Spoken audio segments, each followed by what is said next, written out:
ये जिम्मेदार जगह पे बैठे हुए व्यक्ति की अच्छी पहचान नहीं है।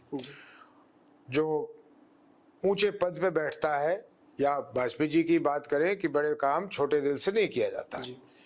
तो मुख्यमंत्री के तौर पे मैं तो इनसे कह नहीं रहा था कि आप खराब हैं, आप हटें। मैं कह रहा था आप अगर इतने नेक नेता हैं तो ये कौन सा निजाम है कि सारे लोग परेशान क्यों हैं। तो खैर उसके फलस्वरूप 2014 में सब कुछ होते हुए भी, क्योंकि एक राज्य का मुख्यमंत्री जाकर एक क्षेत्र में बैठ जाए इस उद्देश्य से कि एक सांसद न जीते, तो कोई बहुत बड़ी बात नहीं है। और मैं वो चुनाव नहीं जीता, बीजेपी में था। लेकिन जो हमारी आदरणीय मोदी जी से उनके प्रधानमंत्री बनने के पहले बात होती थी, तो उससे ऐसा लगता था कि जिस राह बीजेपी चल रही है उसी राह ये चलेंगे, उससे भी बेहतर करेंगे जी।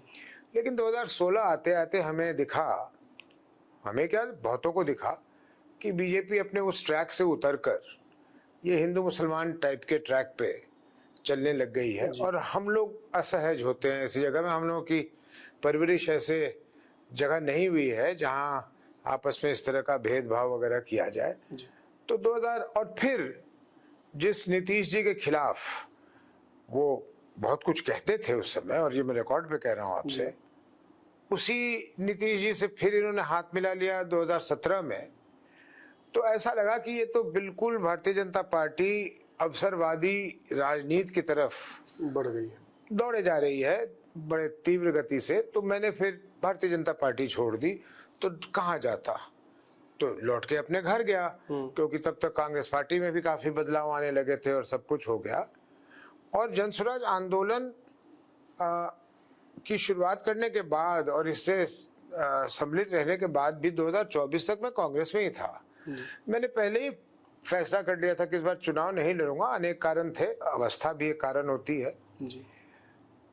लेकिन फिर चुनाव के ठीक पहले आप सब लोगों ने देखा, और आज तक वो रहस्य है कि इन महानुभाव की जो पार्टी थी, जन अधिकार या जो भी पार्टी थी, उसका विलय कांग्रेस में हुआ। कांग्रेस कह रही है विलय नहीं हुआ, ये कह रहे हैं विलय हो गया, ये कह रहे हैं मैं कांग्रेस में हूँ, कांग्रेस कह रही है मेरे में नहीं है। तो मतलब, तो फिर मुझे लगा कि जिस पार्टी को अपने रास्ते का ही नहीं मालूम, बिल्कुल वहां रहकर क्या करना है। तो मैंने 2024 में फिर कांग्रेस पार्टी से अलग हो गया, और तब किसी पार्टी में जाने का कोई मतलब ही नहीं था। अभियान चल रहा था, फिर चलते चलते ये पिछले साल पार्टी बन गई।